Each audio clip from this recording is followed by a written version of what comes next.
ఆకలి వేసినప్పుడు మాత్రమే తినాలి, ఆకలి తీరే వరకు మాత్రమే తినాలి, మళ్ళీ ఆకలి వేసే వరకు తినకూడదు. ఇది నేను సిద్ధాంతం నీకు చెబితే ఇప్పుడు నువ్వు కొత్తగా అమలు చేయలేవు. కానీ నీకు డైట్ అనే షుగర్ తగ్గించడం తైలం పెట్టి నేను అలవాటు చేస్తే నా దాంట్లో 2 మీల్ అయ్యాక ఉండేది 1 మీలే కదా. సో 1 మీల్ నువ్వు 4 నెలలు చేసినాక నువ్వు తర్వాత 1 మీల్ తిని కూడా చాలా కాలం ఉండగలవు కదా. సో పద్ధతి తప్పకుండా నేను పోస్ట్ డేట్ ప్రోటోకాల్ చెబుతున్నా. ఇప్పుడు 170 చెప్తాను. ఎందుకు అవదమ్మా, అసలు ఎంత దురాశగాళ్ళు అంటే, సరే నువ్వు డాక్టర్ ఉన్నాడు, కడుపులో నొప్పికి వైద్యం చేస్తాడు, జీవితంలో ఆవిడ కడుపులో నొప్పి రాదా, ఎంబీబీఎస్ ఒకటికి వచ్చింది, నువ్వు మందు ఇచ్చావు, జీవితంలో వస్తే నేను చెప్పేట్టు కొడదామా? ఒకటి జ్వరం వచ్చింది, నువ్వు ట్రీట్మెంట్ ఇచ్చావు, మళ్ళీ జ్వరం వస్తే మళ్ళీ జీవితంలో జ్వరం రాకూడదు చెప్పు. నువ్వు బేరాటిక్ సర్జరీ చేసావు, మళ్ళీ లావ్ అవ్వకూడదు చెప్పు. నువ్వు స్టంట్ వేసావు, మళ్ళీ స్టంట్ వేయకూడదు చెప్పు. నువ్వు చేస్తావయ్యి? అసలు కుదురుతుందా? నువ్వు డాక్టర్ నువ్వేం చేస్తావు?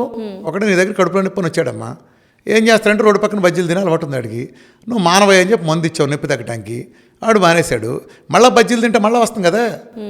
అదేంటి ఈడెవడో పనికిమాల డాక్టర్, ఈడు సవర్ డాక్టర్ అంటే నువ్వు పడతావా?